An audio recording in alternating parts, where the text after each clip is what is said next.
Salut à tous, c'est Metallicraft et aujourd'hui on se retrouve pour un tout nouveau tutoriel, parce que j'en ai pas fait souvent, sur le tutoriel d'une tour à mob qui marche vraiment bien. Donc, cette tour à mob est constituée d'abord d'un gros caisson, tout noir à l'intérieur, où naissent les monstres. Donc je vais me mettre en peaceful pour vous montrer le fonctionnement. Donc on va rentrer. Donc voilà le caisson. Il est normal, hein, rien de spécial. Sauf qu'il doit être tout noir pour que les monstres puissent apparaître dedans. Donc ensuite, les cascades d'eau, c'est pas obligatoire. Mais il faut qu'il y ait un trou où ils peuvent tomber. Où ils puissent tomber. Pardon. Donc les mobs sont attirés dans cette espèce de trou, attirés dans l'eau, là. Et ils arrivent dans ce petit espace. Donc comme ils sont très nombreux, il y en a forcément un qui finit par tomber. Il finit par tomber. Et en fait, il va s'éclater sur le cactus. Et donc il va... Parce que sur un mob sur un cactus, il finit forcément par mourir. Donc il meurt sur le cactus. Mais le problème, c'est que quand les items sont déposés sur le cactus, ils disparaissent automatiquement. Tenez, je vais vous montrer. Je ressors de là. Et je vous montre tout de suite.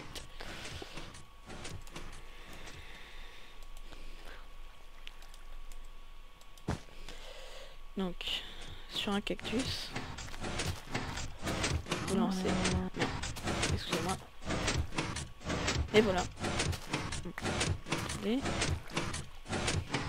Et voilà, il a disparu. Vous pouvez en balancer plein comme ça va disparaître. Et c'est là que le système de piston entre en jeu. Vous pouvez aussi mettre un bouton, mais après ça vous oblige à appuyer tout le temps sur le bouton bon moment pour que le piston touche l'item avant qu'il ne tombe sur le cactus et ne disparaisse, pour qu'elle tombe sur cette cascade et ainsi qu'elle soit sauvée. Mais pour cela, il y a un système de redstone qui permet de faire une répétition. Donc comment faire ce système? C'est tout simple. Donc il vous faut une pierre quelconque, on va prendre de la cobblestone. Il vous faut aussi une torche de redstone et de la redstone. Ici je le trouve, non je vais pas le trouver, un repeater, voilà. Donc, vous mettez ce bloc de pierre, voilà, que je trouve l'exemple, voilà, c'est bon. Et vous mettez des repeaters comme ça. Une fois que c'est fait, vous mettez... je me suis trompée. Donc normalement ça va vous faire ça. Ensuite, vous reliez la redstone. Et voilà, ça vous fait un circuit complet. Donc après, vous pouvez l'activer... qu'est-ce qui est activable? Avec ça, par exemple. Non. Enfin bref, voilà, ça vous fait un...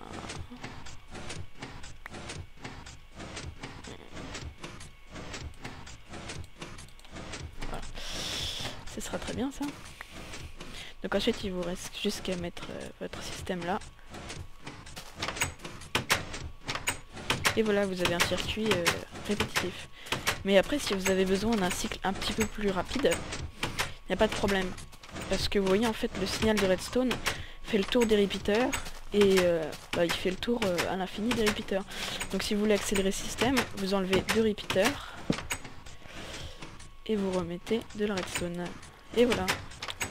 Vous avez un circuit qui est déjà plus rapide, donc comme le mien. Donc moi j'ai amélioré le système, c'est-à-dire que quand les items tombent par terre, ils sont attirés dans une cascade, arrivent sur une plaque de pression qui déclenche une lampe. Donc comme ça je sais à distance s'il y a des items ou non qui sont dans la lampe. Donc je vais vous montrer ça tout de suite, comment ça fonctionne. On va faire un galop d'essai. Alors, donc je vais prendre par exemple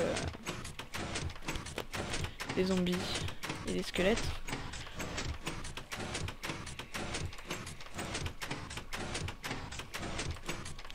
Voilà, donc on rentre dans la tour à mob. C'était pas une bonne idée que j'ai eu de faire le trou là. Je vais reboucher ça. Je vais faire mon trou ici. Donc voilà, ensuite vous mettez en hard éventuellement. Donc moi je vais mettre des mobs avec des œufs. Mais normalement ils apparaissent de même. Ça va beaucoup moins rapidement que normal, enfin que quand je mets des œufs, c'est sûr. Mais donc c'est pour ça qu'il y a un système de lampe avec commandé par de la redstone. C'est-à-dire que vous allez récolter 2-3 items par jour, mais comme ça au moins ça vous permettra d'avoir un approvisionnement sans avoir besoin d'aller dans des mines ou de sortir la nuit. Donc.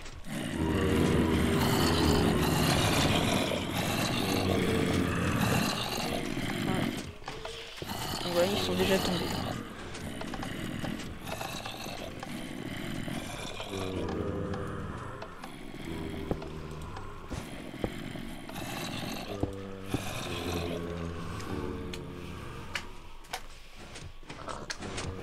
Donc on va voir, voilà, il y a un monstre qui est tombé. Donc voilà, vous allez vite comprendre. Il arrive qu'à un moment, l'item se perde parce que au moment où le mob tombe, le piston est justement retroussé. Mais bon, ça arrive rarement. Je dois de là, toi.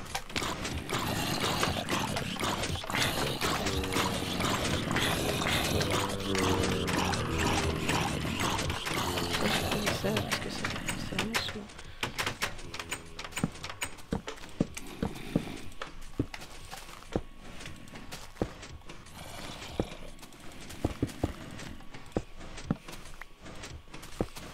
Donc vous voyez, ma lampe est allumée, c'est-à-dire que je viens de recevoir de la viande de zombie.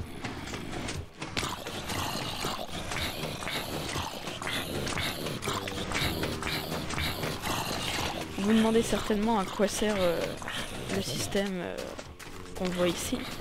Ben, ça sert tout simplement à ouvrir les écluses qui permettent de l'eau. En fait, je me suis dit pourquoi pas faire un truc comme ça, et puis bah voilà quoi. Donc ça n'a pas vraiment une utilité vraiment... Enfin bref. Bon bah voilà, je vous ai présenté ce tuto sur une tour à monstre. Vous l'avez certainement vu, la tour à monstre de loin, quand j'ai présenté mon char d'assaut, parce que le char d'assaut est juste là-bas, là, vous voyez. Donc bon. Bon bah ça nous fait un tuto de plus, hein. Merci de m'avoir suivi, et si vous voulez mettre un commentaire, ou si vous aimez, ou si vous voulez vous abonner, ben faites-le, hein. Je vous en empêche pas. Enfin, au contraire, ça m'est bénéfique. Vous voyez, c'est vraiment très productif, hein. Oui, il arrive que ça tombe pas dans le trou, mais bon, du moment que vous avez vos items, après, c'est pas vraiment un problème. Donc voilà. Bon bah c'était Metallicraft, et je vous dis à bientôt pour un nouveau tuto.